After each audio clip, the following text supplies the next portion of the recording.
Hello and welcome back to Chapeauetry, the programme that tests my millinery skills a little bit more with every instalment, it seems. Now tonight's hat is at the request of Joy. She asked for something with feathers, so I thought, well, I don't have any actual feathers, so I'll just make some of my own out of some scrap paper and watercolour paints. And that is what I've done, so hopefully those have worked out reasonably well. And I thought that the poem that would go best with such a dashing type of hat would be Alfred Noyes' The Highwayman. I actually first heard this recited by Anne Shirley in the miniseries Anne of Green Gables, and Megan Follows as Anne does such a magnificent job. I'm not going to try and live up to that. I will warn you now, that is the definitive version, even if we only hear part of it. I'm just going to do my best. The Highwayman. The wind was a torrent of darkness among the gusty trees. The moon was a ghostly galleon tossed upon cloudy seas. The road was a ribbon of moonlight over the purple moor, and the highwayman came riding, the highwayman came riding, up to the old inn door. He'd a French cocked hat on his forehead, a bunch of lace at his chin, a coat of the claret velvet, and breeches of brown doe skin. They fitted with never a wrinkle, his boots were up to the thigh, and he rode with a jewelled twinkle, his pistol butts a twinkle, his rapier hilt a twinkle, under the jewelled sky. Over the cobbles he clattered and clashed in the dark inn yard. He tapped with his whip on the shutters, but all was locked and barred. He whistled a tune to the window, and who should be waiting there but the landlord's black-eyed daughter, Bess, the landlord's daughter, plaiting a dark red love knot into her long black hair. And dark in the dark old inn-yard a stable wicket creaked, where Tim the ostler listened. His face was white and peaked. His eyes were hollows of madness, his hair like mouldy hay. But he loved the landlord's daughter, the landlord's red-lipped daughter. Dumb as a dog he listened, and he heard the robber say, "One kiss, my bonny sweetheart, I'm after a prize tonight. But I shall be back with the yellow gold before the morning light. Yet if they press me sharply and harry me through the day, then look for me by moonlight. Watch for me by moonlight. I'll come to thee by moonlight, though hell should bar the way." He rose upright in the stirrups. He scarce could reach her hand, but she loosened her hair in the casement. His face burnt like a brand as the black cascade of perfume came tumbling over his breast. And he kissed its waves in the moonlight, oh sweet black waves in the moonlight. Then he tugged at his rein in the moonlight and galloped away to the west. He did not come in the dawning.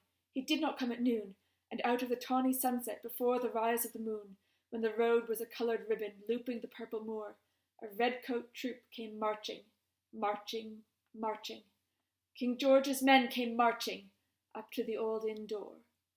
They said no word to the landlord, they drank his ale instead, but they gagged his daughter and bound her to the foot of her narrow bed. Two of them knelt at her casement with muskets at their side. There was death at every window, and hell at one dark window, for Bess could see through her casement the road that he would ride. They had tied her up to attention with many a snickering jest. They had bound a musket beneath her with the muzzle beneath her breast. Now keep good watch, and they kissed her. She heard the doomed man say, "Look for me by moonlight, watch for me by moonlight. I'll come to thee by moonlight, though hell should bar the way." She twisted her hands behind her, but all the knots held good. She writhed her hands till her fingers were wet with sweat or blood. They stretched and strained in the darkness, and the hours crawled by like years, till now on the stroke of midnight, cold on the stroke of midnight, the tip of one finger touched it. The trigger at last was hers. The tip of one finger touched it. She strove no more for the rest. Up she stood to attention with the muzzle beneath her breast. She would not risk their hearing. She would not strive again. For the road lay bare in the moonlight, blank and bare in the moonlight, and the blood of her veins in the moonlight throbbed to her love's refrain. Had they heard it? The horse-hoofs rang clear. In the distance, were they deaf that they did not hear? Down the ribbon of moonlight, over the brow of the hill, the highwaymen came riding, riding, riding. The redcoats looked to their priming. She stood up straight and still. In the frosty silence, in the echoing night, nearer he came and nearer. Her face was like a light. Her eyes grew wide for a moment.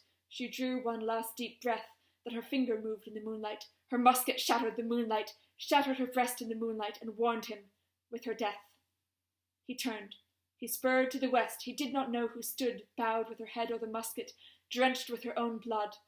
Not till the dawn he heard it, and his face grew grey to hear how Bess, the landlord's daughter, the landlord's black-eyed daughter, had watched for her love in the moonlight, and died in the darkness there. Back he spurred like a madman, shrieking a curse to the sky, with the white road smoking behind him and his rapier brandished high. Blood-red were his spurs in the golden noon, wine-red was his velvet coat, when they shot him down on the highway, down like a dog on the highway, and he lay in his blood on the highway, with a bunch of lace at his throat. And still of a winter's night they say, when the wind is in the trees, when the moon is a ghostly galleon tossed upon cloudy seas, when the road is a ribbon of moonlight over the purple moor, a highwayman comes riding, riding, riding, a highwayman comes riding, up to the old inn door. Over the cobbles he clatters and clangs in the dark inn yard. He taps with his whip on the shutters, but all is locked and barred. He whistles a tune to the window, and who should be waiting there but the landlord's black-eyed daughter, Bess, the landlord's daughter, plaiting a dark red love knot into her long black hair. As far as I recall, Anne didn't actually give us those last two verses, so I was actually kind of surprised to find out they existed, but it adds an interesting ghostly allure to the story. And I don't know if any of you remember when Horrible Histories did a song about Dick Turpin and had one of their actors dress up in this very glamorous costume and get covered in eyeliner and sing about what a terrible, sordid, unromantic life being a highwayman was. But this poem always sort of makes me think of that. In any case, I hope you enjoyed tonight's poem, and please do join for the next one. Thank you for watching.